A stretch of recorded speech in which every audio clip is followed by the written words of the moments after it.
rubrique dépôt de pétition. Madame la députée de Westmount Saint-Louis.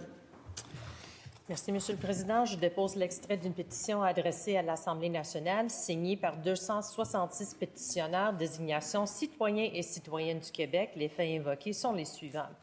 Considérant que les familles d'accueil de type banque mixte n'obtiennent pas toujours l'adoption de l'enfant qui leur est confié, d'autres projets de vie pouvant être retenus par le tribunal, tels que le placement jusqu'à la majorité ou la tutelle.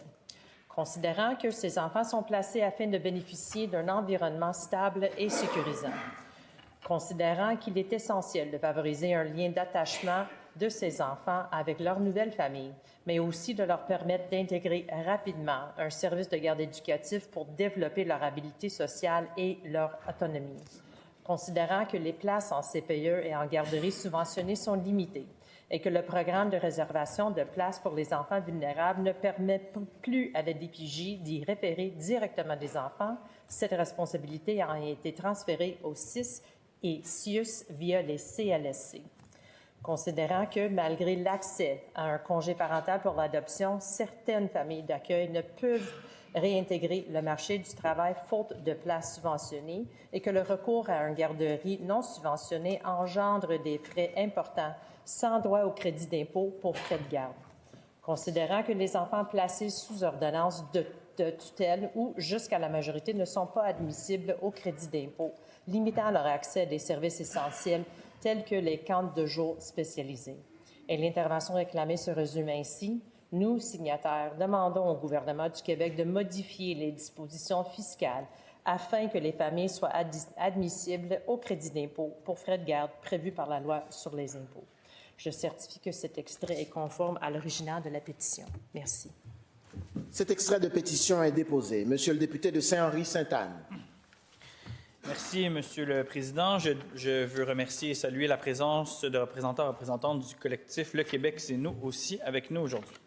Je dépose l'extrait d'une pétition adressée à l'Assemblée nationale signée par 26 653 pétitionnaires. Désignation citoyens-citoyennes du Québec.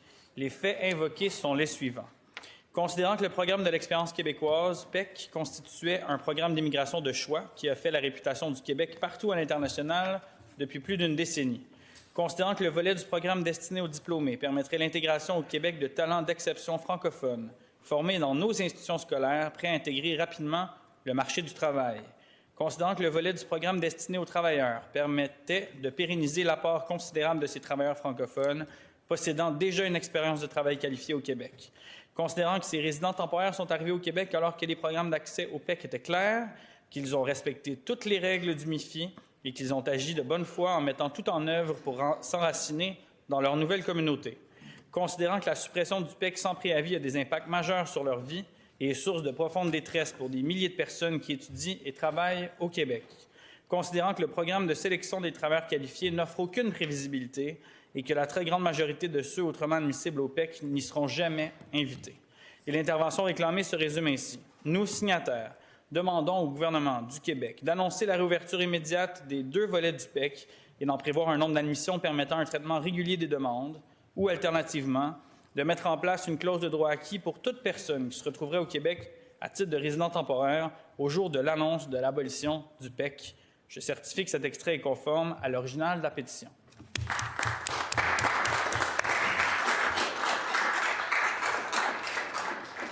Cet extrait de pétition est déposé.